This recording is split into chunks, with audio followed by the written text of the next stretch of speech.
గణేశాయ నమః. శ్రీ సరస్వత్యై నమః. శ్రీ గురుభ్యో నమః. భక్తులారా, వ్యాసప్రోక్త భాగవత మహాపురాణం యథాతథంగా చెప్పుకున్నాం. ప్రతి శ్లోకం దాని అర్థం. ఇందులో భాగంగా నిన్నటి వరకు 9 స్కందాలు పూర్తి చేసి 10వ స్కందాన్ని 76 భాగాలుగా చెప్పుకున్నాం.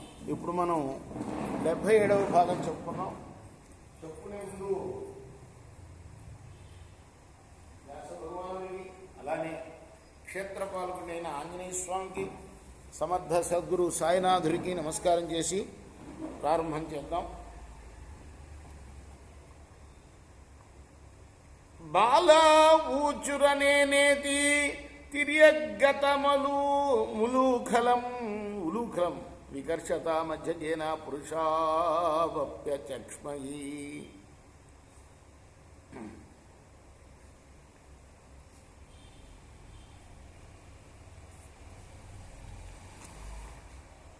అప్పుడు చిన్నపిల్లలతోటి వీళ్ళు చెప్పారు. ఎవరు? నందుడు వాళ్ళు.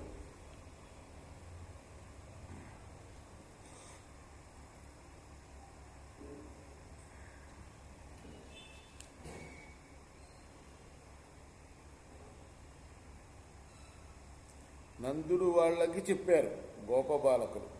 ఏ విషయము? ఆ రోలును రాక్కుపోవటము, ఆ రోలు ఆ 2 చెట్లకి తగలడము, అవి మనుషులుగా మారటం, ఇవంతా చెప్పారు. ఇంతవరకు చెప్పుకున్నాం మనం.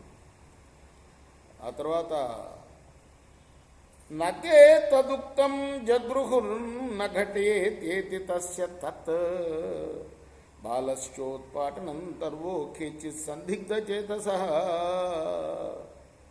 కానీ ఈ నందాదులు నమ్మలేకపోయారు ఆ విషయాన్ని. చిన్న బాలుడు ఏంటి, అంత పెద్ద చెట్లను పడగొట్టడం ఏంటి, అంత బలం ఎక్కడి నుంచి వస్తుంది అని అంటూ అనుమానపడ్డారు వాళ్ళు. కొందరు మాత్రం అంతకుముందు ఆ చిన్ని కృష్ణుడు చేసిన అద్భుతమైన లీలలను జ్ఞప్తికి తెచ్చుకొని ఖచ్చితంగా జరిగే ఉంటుంది ఇలా అని వాళ్ళు భావించారు. ఉలూఖలం వికర్షంతం దామ్నాబద్ధం స్వమాత్మజం విలోక్యనంద ప్రహసద్వదనో విముమోచ. ఆ తర్వాత నవ్వుకుంటూ నందుడు వెంటనే ఆ తాడు విప్పదీశాడు. కృష్ణుడికి కట్టిన, నడువుకు కట్టిన తాడు విడదీశాడు రోడ్డు నుండి. ఆహా!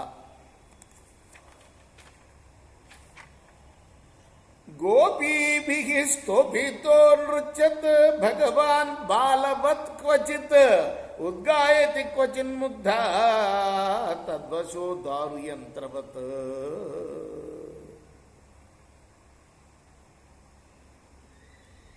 ఆ తర్వాత కృష్ణయ్య చుట్టూ చేరిన గోపికలందరూ కూడా ఆహా ఓహో అని పొగుడుతున్నారు ఆయన.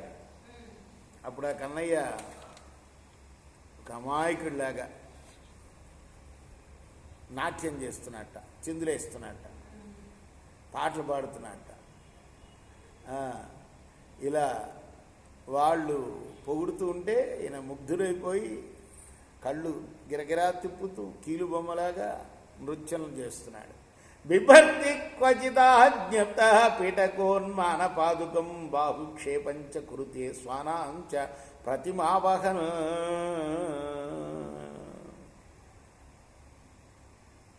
ఇక గోపికలు తక్కువ వాళ్ళు కాదు. వీళ్ళు అవి దమ్మని ఇవి దమ్మని ఆజ్ఞాపిస్తున్నారట ఆయన్ని, కృష్ణుణ్ణి.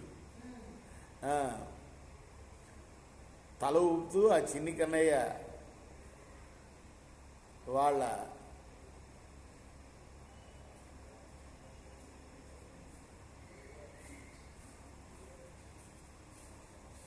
భుజాలను పట్టుకొని ముసలాళ్ళలాగా అడుగులు వేస్తూ, ఒక్కొక్కప్పుడు ఏమో పెద్ద మల్లుళ్లాగా భుజాలను చరుస్తూ వారిని సంతోషపరుస్తూ ఉన్నట్ట. వేటిని వాళ్ళు అడిగిన వాటిని అన్నింటినీ వాళ్ళు ఏవేవో అడిగారు ఆయన. పాత్రలు, పావుకోళ్ళు ఇవన్నీ కూడా మొయ్యలేకపోతున్నట్టుగా నటిస్తూ వీపు మీద అవన్నీ పెట్టుకొని ఆ కాంతల మెడలు పట్టుకొని ముసలాళ్ళలాగా యాక్షన్ చేస్తున్నట్ట. ఇలా బాల్య క్రీడలు కొనసాగుతున్నాయి. రేపు మనం మరో భాగంలో కొనసాగిద్దాం. కృష్ణార్పణమస్తు. శ్రీ సత్యనారాయణ